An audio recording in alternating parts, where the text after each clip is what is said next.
اعوذ باللہ من الشیطان الرجیم بسم اللہ الرحمن الرحیم رب اشرح لی صدری ویسر لی امری واحلل عقدۃ من لسانی یفقہوا قولی۔ آیت نمبر 105 سورہ کہف۔ اولئک الذین، یہی وہ لوگ ہیں جنہوں نے کفروا بآیاتی، کفر کیا ساتھ آیات کے، ربہم، اپنے رب کی، ولقائہ، اور اس کی ملاقات کی، فحبطت اعمالہم، تو ضائع ہو گئے اعمال ان کے، فلا نقیم، تو نہیں ہم قائم کریں گے، لہم، ان کے لیے، یوم القیامتی، دن قیامت کے، وزنا، کوئی وزن۔ اللہ تعالیٰ اس آیت میں فرما رہا ہے کہ جو لوگ اپنے اعمال دنیا کے لیے کرتے ہیں، یعنی ان کی ساری کوششیں، سارے نیک کام صرف دنیا کے لیے ہی ہیں، تو آخرت کے دن ان کے وزن، یعنی ان کے اعمال کے وزن کچھ بھی نہیں ہوں گے، کیونکہ ان کی کوششیں کس لیے تھیں؟ صرف دنیا کے لیے۔ ان کے دل میں آخرت کے لیے کوئی خواہش یا تمنا یا نیت نہیں تھی، تو کیونکہ وہ دنیا کے لیے ہی کام کر رہے ہیں، تو اللہ تعالیٰ آخرت کے دن ان کو ان کی کوئی جزا نہیں دے گا۔ ذالک جزاؤہم، یہ ہے بدلہ ان کا، جہنم، بما کفروا، بوجہ اس کے جو انہوں نے کفر کیا، واتخذوا، اور انہوں نے بنا لیا، آیاتی، میری آیات کو، ورسلی، اور میرے رسولوں کو، ہزوا، مذاق۔ اب ایسے لوگوں کو جیسے جیسے دنیا میں ترقی اور فراغت اللہ تعالیٰ دیتا ہے تو وہ کیا کرنے لگتے ہیں؟ وہ اللہ کی آیات کا ہی انکار کرنے والے بن جاتے ہیں، اور اللہ کی آیات اور اللہ کے رسولوں کا ہی مذاق اڑانے لگتے ہیں۔ تو جب اللہ تعالیٰ کسی کو دنیا میں بہت زیادہ فراغت دے دے، مال، دولت اور ڈیفرنٹ نعمتوں کی، تو کیا چاہیے کہ اللہ کی ان نعمتوں کا بہت زیادہ شکر کرے اور ان کو اللہ کے راستے میں یوز کرے۔ لیکن اگر اس کی ساری کوششیں صرف دنیا کے لیے ہیں اور یہ ساری نعمتیں جو اللہ تعالیٰ نے انہیں دی ہیں وہ انہیں اپنی کمائی ہوئی چیزیں سمجھے اور اس کے لیے اللہ کا شکر گزار نہیں ہے، اور نہ ہی اس کی کوئی کوشش جو بھی وہ کر رہا ہے اس میں آخرت کا کوئی تصور نہیں ہے، تو ایسے لوگ اکثر کیا کرتے ہیں؟ ان نعمتوں کا استعمال وہ غلط جگہ پہ کرنے لگتے ہیں، اور اکثر اللہ کی آیات کا بھی مذاق اڑانے لگتے ہیں اور اللہ کے بھیجے ہوئے رسولوں کا بھی۔ تو ایسے لوگوں کے لیے اللہ تعالیٰ نے کیا بدلہ بنا رکھا ہے؟ ایسے لوگوں کا کیا بدلہ ہے؟ جہنم۔ کس وجہ سے؟ کیونکہ انہوں نے اللہ کی آیات کا انکار کیا۔ نہ صرف انکار کیا بلکہ انہوں نے دین کو مذاق کی چیز بنا لیا۔ آیت نمبر 107۔ ان الذین، بے شک وہ لوگ جو آمنوا، ایمان لائے، وعملوا الصالحات، اور انہوں نے عمل کیے نیک، کانت لہم، ہے ان کے لیے، جنت الفردوسی، باغات فردوس کے، نزلا، بطور مہمانی۔ اور اس کے اپوزٹ، جو لوگ اللہ پر ایمان لاتے ہیں، اور ایمان لانے کے بعد ہم نے جیسے کہا تھا پہلے بھی کہ کوئی ایمان لانے کے بعد ہاتھ پہ ہاتھ رکھ کے نہیں بیٹھا رہ سکتا، پھر وہ لوگ نیک عمل میں اپنی دوڑ لگاتے ہیں اور ایمان لانے کے بعد نیک اعمال کرنے لگتے ہیں، تو ایسے لوگوں کے لیے اللہ تعالیٰ نے کیا وعدہ کیا ہے؟ جنت الفردوس کا، جنت الفردوس کی مہمانی کا وعدہ ہے، اور ہمیشہ رہنے کے لیے باغات ہوں گے۔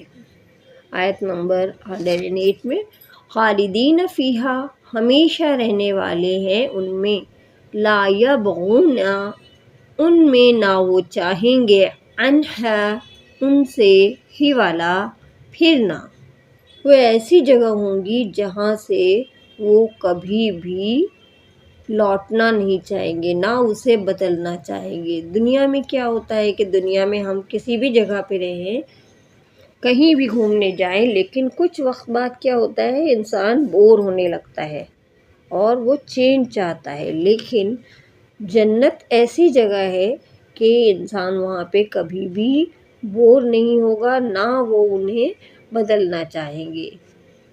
تو جنت ہمیشہ کے رہنے والے باغات ہوں گے۔ جب بھی یہ دیکھیں گے آپ، جہاں بھی جنت کا ذکر آتا ہے زیادہ تر جگہ میں، وہاں پہ یہ ضرور لکھا رہتا ہے خالدین فیہا، ہمیشہ رہنے والے ہوں گے اور وہ وہاں سے نکلنا بھی نہیں چاہیں گے۔ آیت نمبر 109، کل لو کانا، کہہ دیجئے اگر ہو جائے، البحر، سمندر کا پانی، مدادا لکلماتی، روشنائی کلمات کے لیے، ربی، میرے رب کے، لنافد البحر، البتہ ختم ہو جائے سمندر، قبل، اس سے پہلے، ان تنفد، کہ ختم ہوں، کلمات ربی، میرے رب کے، ولو جئنا، اور اگرچہ لائے ہم، بمثلہ، مانند اس کے، مددا، مزید یا مدد۔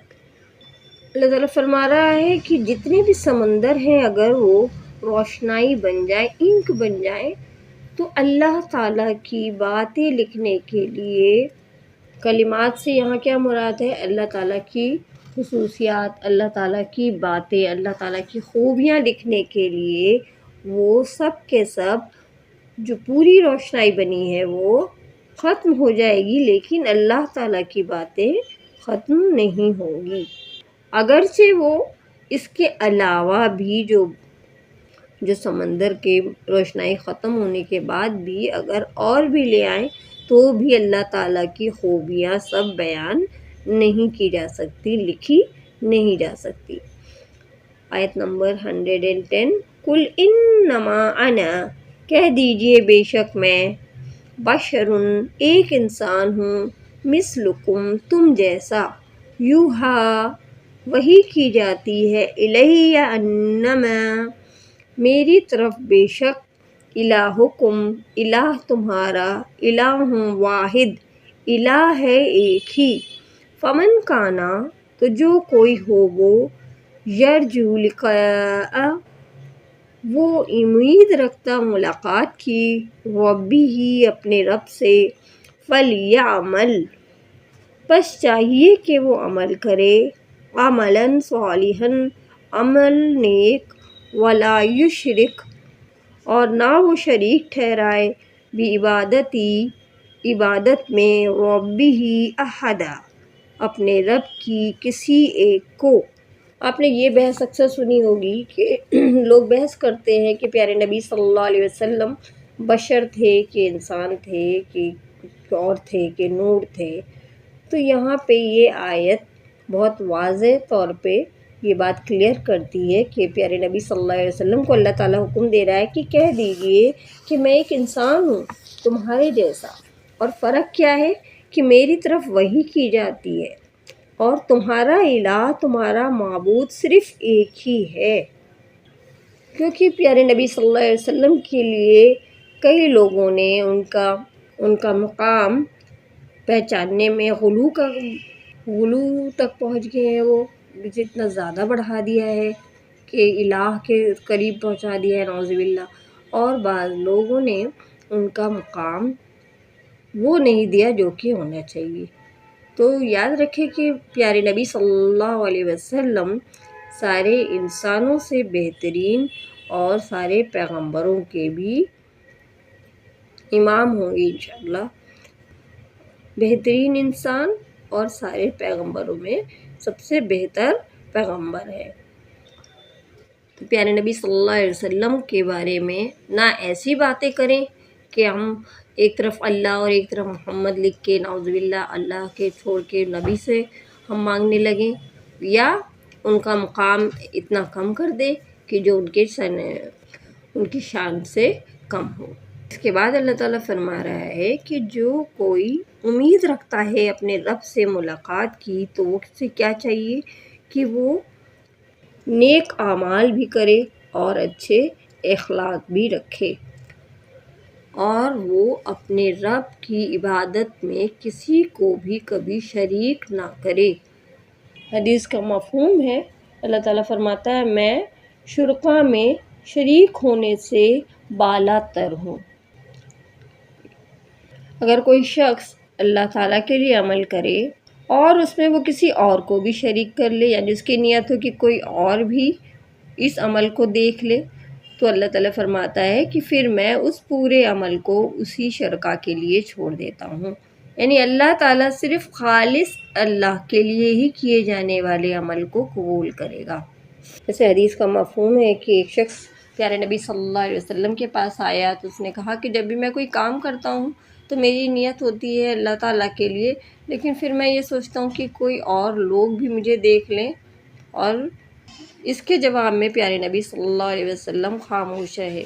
اس کے بعد اس آیت کا نزول ہوا کہ اللہ تعالیٰ صرف خالص عمل کو ہی قبول کرے گا، یعنی جب ہم کوئی نیک اعمال کریں اور اس کا بدلہ اگر ہم اللہ سے چاہتے ہیں تو اللہ تعالیٰ صرف اور صرف خالص اعمال کا ہی بدلہ دے گا۔